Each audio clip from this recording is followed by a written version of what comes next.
Hello there. In this episode of Talking Models, I want to show you the top 10 things I reckon you should do if you're returning to the hobby or if you're new to the hobby. So let's just get into it. Buy a sheet of styrene or get a paint mule. For less than $2, you can save yourself a lot of pain and hesitation by having this sheet of styrene by your side as you paint, decal and weather your model.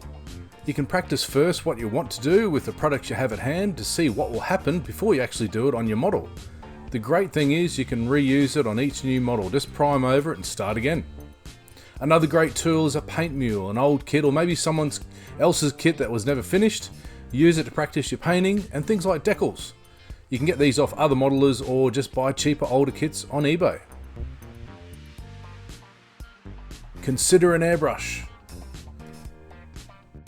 Your modelling will improve out of sight immediately if you get a basic airbrush. You don't need a super expensive one to start out, and you don't even really need a compressor or air source these days either. You could try one of these hands-free setups for less than $100. I'll leave a link to Harry Houdini. He's done an extensive review of all the ones on the market here. And if you're into brush painting, just buy a decent brush to start with. Don't mess about. Get some Winsor & Newton Series 7 minis. They're about $20 each, but properly cared for will last you a lifetime. Don't go and buy all the weathering products. There are some great products out there, but most of them are geared towards advanced modelers and, well, modelers who don't want to have to waste time mixing colours and making effects. You can actually do almost everything with just 5 oil paints. If you add some artist enamel thinner or odorless mineral spirits, well, you can make all the washes, filters, you can do streaking effects, you can even change the colours of your base paint. If you add in a couple of primary colours like ultramarine blue and alizarin crimson, aka red, then you can make any colour you want and you'll get really into colour theory. I can make a separate video on how to use these 5 or 7 colours if you want. Leave a comment below. Learn how to decal or decal. Decal? If you're going to do aircraft especially, it's such a critical stage of finishing, but it trips up even old school modelers with problems like silvering and lack of smoothness. The problem is that decaling's more of an art form than a science, as all the decal products are different. The best way to learn this is just do it. Remember that sheet of styrene I said before, or the paint mule? Well, paint it as you would your real model, get some different decals, apply them using different solutions, find out what works best. There's plenty of great decal tutorials out there on YouTube, but the best ways to learn is just to practice yourself. You'll immediately improve once you get a really good setting solution, and all you need for tools is a good pair of tweezers, a flat brush, and some cotton bud Q-tips. Buy the Night Shift tool set. If you haven't heard of Uncle Night Shift, aka, as he says, Martin Kovash, he's got a great video out there on the best 15 tools that you can buy for modelling, but on a low budget. What I'm going to do is I'll switch to the bench and I'll show you what I use 100% of the time that performs about 90% of the jobs you need to assemble your model. Starting left to right, I've got a good set of sprue cutters. You can just use this is a fairly expensive set, but a really nice basic set will do. I've got the Fiscus modelling knife. 3 good things I like about this: it's got a protective cap, it's got an ergonomic grip, and finally, it won't roll off the bench. It'll just sit there and won't impale your feet.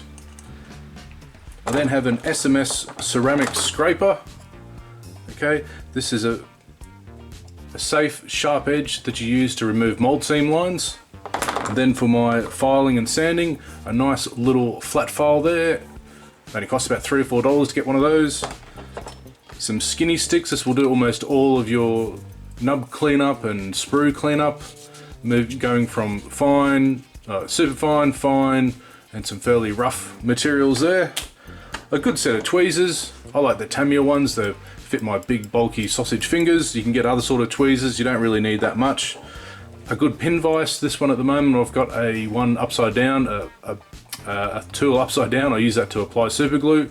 Real easy to drill holes.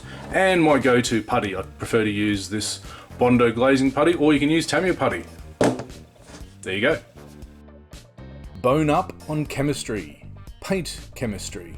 Paint chemistry can be a trap. I've done a video on the basics explaining the 5 different types of paint that we modelers use and how they all act differently, and how lots of modelers get confused at how they work together. Like, do I paint lacquer on enamel, or can I paint oils on acrylic? Now, even if you're just going for a really basic paint finish, you still need to understand the basics of paint chemistry.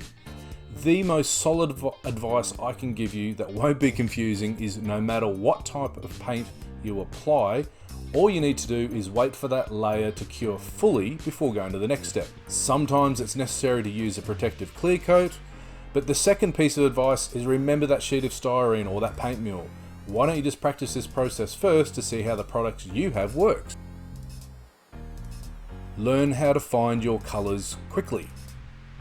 Now, most instruction sheets will give you a colour call-out panel or table, but a lot of the time they don't, or you have to fiddle and go through the instructions yourself.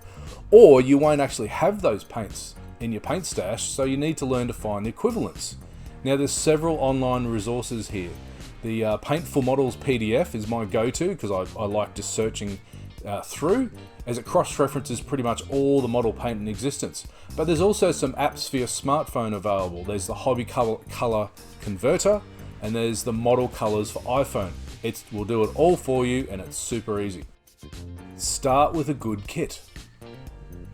Don't start with an old, ill-fitting, terrible, cheap kit.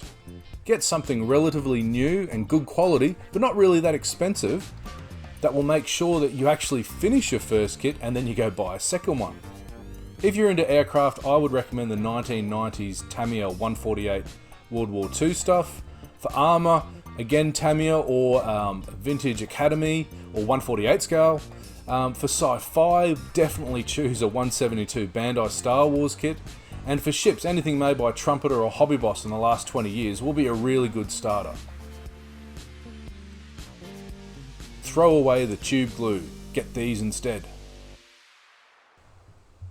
You need to forget about the tube glue of old, the sticky stuff that would, more stick to your fingers in the box than it would the model. Glue chemistry has advanced and we've now got a great toolbox to choose from as modelers. There's basically 3 glues I would recommend. You need a thin solvent like Tamiya Extra Thin or SMS or Mr. Hobby. This actually melts the plastic together using capillary action. You can get a slightly thicker, slower acting glue like Revell Contactor or Tamiya Cement. I put this in a Tamiya Extra Thin bottle with a little applicator. We use that to glue very large pieces together. And then any good quality thin super glue. Less is better with super glue. You don't want the thick ones starting out until you get better at application. You might also consider some of the better PVA based glues like MIG here. It's really good for canopies and also for photo etch if you just want to avoid super glue altogether. A good task lamp and see your optometrist optician. Let there be light. You need light, trust me, and good spectacles. But above all else, get yourself a decent task lamp. Anything with daylight LEDs, more is better than less. Trust me, your eyes are going to thank you in the long run, and your models will look a lot better. If you're getting on, if you're a returning modeler, you're above 40, well, go see your optometrist, your optician, tell them, hey, I'm about to do some close-up work, maybe get your script checked, maybe up the power in your glasses. Well, I hope that list helps you or gets you somewhere along the way to getting started or returning back to the hobby. If you're a crusty old modeler and you reckon, oh, I'm a bit off base, or you got some better advice, well, leave a comment below. If you're a new modeler and you want to ask more questions, because I went over that pretty quickly, again, leave a comment below. Just remember, if you want to see my videos early and without any ads, I do have a Patreon account. You can whip over there and check it out. But apart from that, I hope that really helped, and till next time, happy modeling.